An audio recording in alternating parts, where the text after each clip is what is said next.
देखो क्वेश्चन क्या है कि समुद्र तल से 75 मीटर ऊंचे लाइट हाउस के शिखर से देखने पर दो समुद्री जहाज का अवनमन कोण 30 डिग्री और 45 डिग्री है।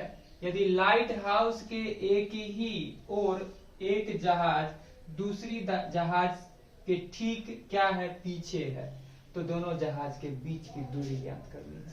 मतलब एक लाइट हाउस है, देखो लाइट हाउस है जो कि 75 मीटर ऊंचा है और इस लाइट हाउस से दो समुद्री जहाज को देखा जा रहा है। ठीक है, दो समुद्री जहाज को देखा जा रहा है। अवनमन कोण मतलब होता है क्या? अवनमन करना, प्रणाम करना, सिर झुकाना, यानी झुका करके देखना, यानी कि यहाँ लाइट लगा हुआ यहां से देखा जा रहा है। अवनमन कोण बन रहा है तो हम लोग को एक हॉरिजॉन्टल लाइन ड्रॉ करना पड़ेगा। ठीक है, क्योंकि देखो देखना तो सामने था लेकिन देखना सामने नहीं पड़ रहा है। क्यों नहीं पड़ रहा है? कि एक पोजीशन पर एक जहाज है और दूसरे पोजीशन पे दूसरा जहाज है। अगर हम पहले जहाज को देख रहे होते हैं तो वहां पर angle of depression, angle of depression जिसको हम लोग कहते हैं अवनमन कोण बन रहा है 30 डिग्री का। ये 30 तो ये भी क्या हो जाएगा 30 डिग्री होगा ना, एकांतर कोण से, अल्टरनेट इंटीरियर एंगल से होगा। लेकिन यही पॉइंट से दूसरे जहाज को देखने पर यानी लाइट द्वारा जो बन रहा है अवनमन कोण वह क्या बन रहा है 45 डिग्री। कितना बन रहा है 45 डिग्री। यहां से यहां तक का एंगल है 45 डिग्री तो ये भी बन रहा है 45 डिग्री। ठीक है, यहां तक तो पूछा ये जा रहा है दोनों जहाज के बीच की दूरी, दो जहाज है वो दोनों जहाज के बीच की दूरी हमें निकालनी है। चलो इसका नाम देते हैं ए, बी, ये देते हैं सी और ये देते हैं डी। चलो इसको मान लेते हैं पी। एपी एक हॉरिजॉन्टल लाइन है तो हमें निकालना है सीडी लेंथ। बहुत आसान है, इस 75 के थ्रू ये टोटल लेंथ निकाल सकते हैं यानी ये टोटल बेस निकाल सकते हैं। जबकि इसी 75 के थ्रू हम लोग बी से डी तक का डिस्टेंस निकाल सकते हैं।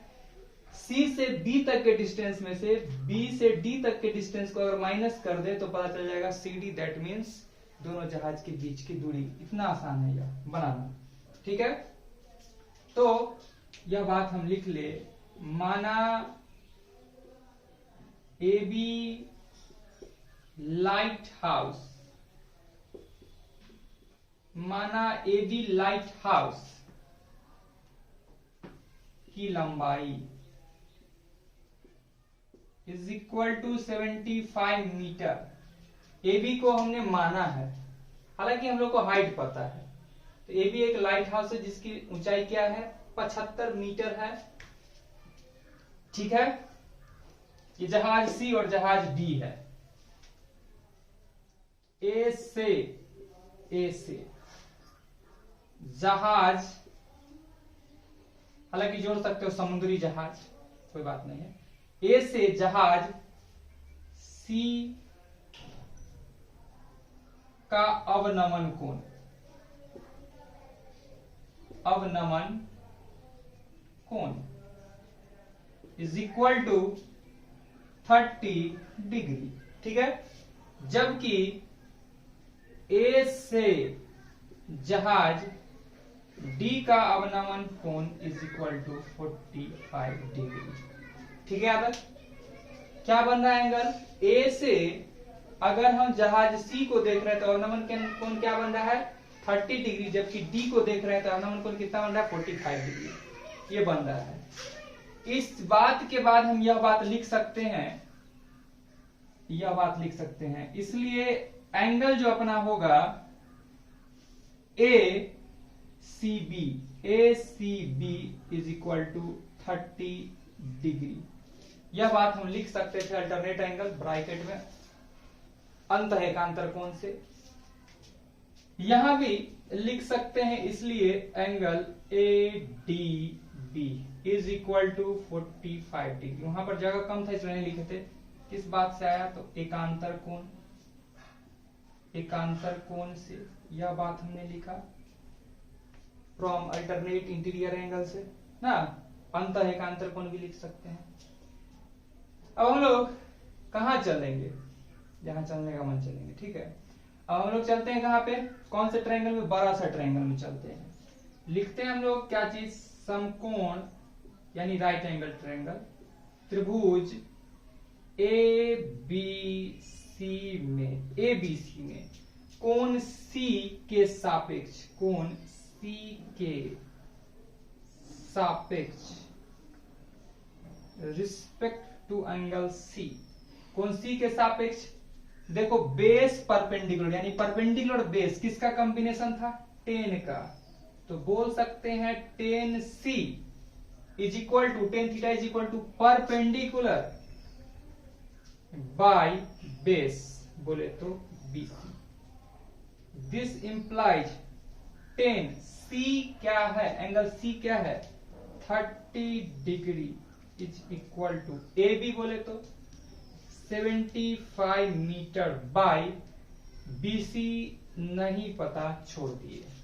टेन 30 का value 1/√3 is equal to 75 metre by BC, so BC is equal to 75√3 metre, cross multiplication कर दिए, BC क्या निकल के आ गया 75√3 मीटर, ठीक है। अब हम लोग चलते हैं इसी प्रकार, हम लोग अब चलते हैं समकोण यानी राइट एंगल ट्रायंगल ABD में, ये 90 डिग्री बनाता है ना, ABD में कोण D के सापेक्ष चलते हैं, कोण D के सापेक्ष यानी कि साथ में चलते हैं, कोण D के सापेक्ष चलते हैं, यानी कि बोलेंगे tan D is equal to, tan theta is equal to perpendicular by base, 45 वाला के लिए बेस क्या है, क्या BD आ गया, क्या आ गया BD आ गया, ठीक है। यहां पर हम लोग डालते हैं, ये 45 ही है, देख लो एक बार क्वेश्चन में, 10 45 degree is equal to AB की जगह पर कितना 45 है, तो बहुत आसान है इसलिए पूछ रहे थे, बाय BD, क्योंकि 10 45 का वैल्यू होता है 1 is equal to 75 metre by BD। This implies BD is equal to 75 metre, BD is equal to क्या निकल के आ गया 75 metre, BD is equal to क्या आ गया 75 मीटर। अब देखो हमें B से D तक का डिस्टेंस पता है, B से C तक का डिस्टेंस पता है, B से C तक के डिस्टेंस में से B से D तक का डिस्टेंस सब्ट्रैक्ट करेंगे, निकल जाएगा CD, यानी दोनों जहाज के बीच की दूरी, जो कि हम मेंशन नहीं किए, लिखना चाहिए हमें, ठीक है। दोनों जहाज के बीच की दूरी CD is equal to x metre, कुछ ही मान लेते, कोई दिक्कत नहीं था, वो लिख लेना तुम लोग, ठीक है। इसलिए बोलेंगे दोनों जहाजों के बीच की दूरी CD इज इक्वल टू क्या बोलेंगे BC माइनस का BD, BC माइनस का BD। तो देख सकते हो BC क्या आया है 75√3 मीटर माइनस BD क्या आया है 75 मीटर, क्या आया है 75 मीटर, 75 कॉमन ले लिए, √3 माइनस का 1 और मीटर, यही अपना फाइनल आंसर है। चलो इसको कर लो तुम लोग अब नोट, ठीक है।